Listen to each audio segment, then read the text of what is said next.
News in 5. News and developments making headlines around the world in 5 minutes.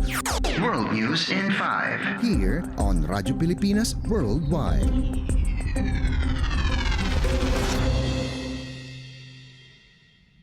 Good day. This is World News in 5 here on Radyo Pilipinas World Service.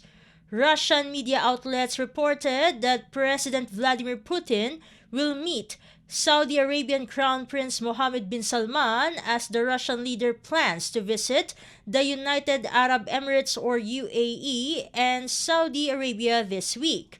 Presidential aide Yuri Ushakov was quoted as saying that Putin will visit Saudi Arabia, where his negotiations will primarily be with the Crown Prince.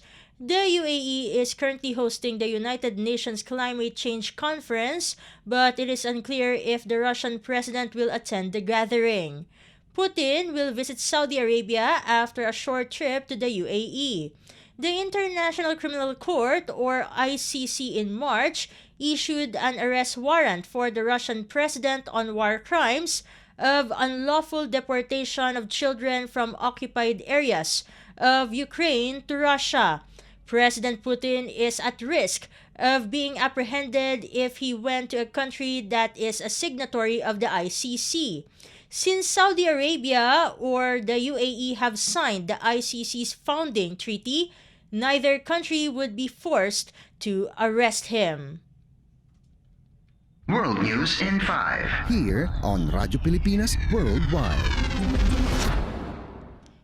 In other news overseas, an apparent shark attack in Mexico left a woman in the shores of a beach resort in Malacca Bay, prompted local beaches to close until further notice. In a Facebook post from the local Civil Protection and Fire Service, emergency services found the woman already dead, with one of the victim's legs severed, which most likely have been caused by a shark attack. It added that the incident took place on the same day as a swimming race in the bay, which is located in Jalisco State in western Mexico. In a separate statement, the service said that volunteers are on patrol and warned people to stay out of the water.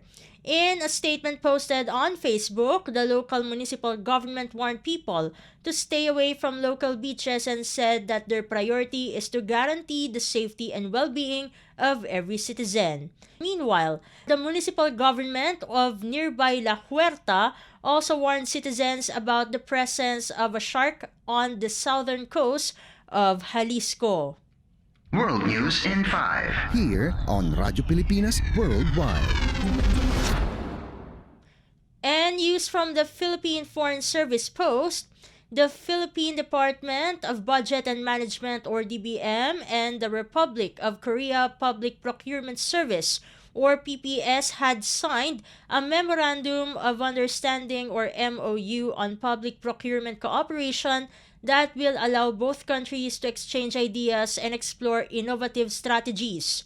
During the bilateral meeting, DBM Secretary Amena Pangandaman said the agency is committed to push forward budget and procurement initiatives as well as being a champion of innovative, responsive, and sustainable budget and procurement policies and reforms. The DBM Secretary also shared the Philippine Agenda for Prosperity and a Future-Proof Sustainable Economy. For his part, Procurement Service or PS Executive Director, Attorney Dennis S. Santiago, narrated the country's e-procurement programs and the capacity-building requirements it needs to help strengthen the system.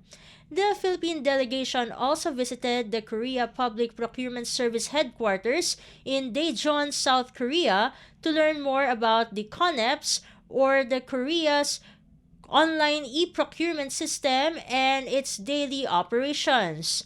Secretary Pangandaman also met with Director General for Fair Procurement Bureau, Ms. Moon Kyung-rae, Director for E-Procurement Planning, Mr. Han Shin Woo, Cooperation Officer Ji Hyung-shin, and other members of the PPS for a walkthrough of their daily operations to support online procurement, real-time monitoring, and evaluation of procurement processes. World News in 5. Here on Radyo Pilipinas Worldwide. And that concludes today's edition of World News in 5. For Radyo Pilipinas World Service, this has been Steph Vicente. Good day and stay safe, everyone. World News in 5. News and developments making headlines around the world in 5 minutes. World News in 5. Here on Radyo Pilipinas Worldwide.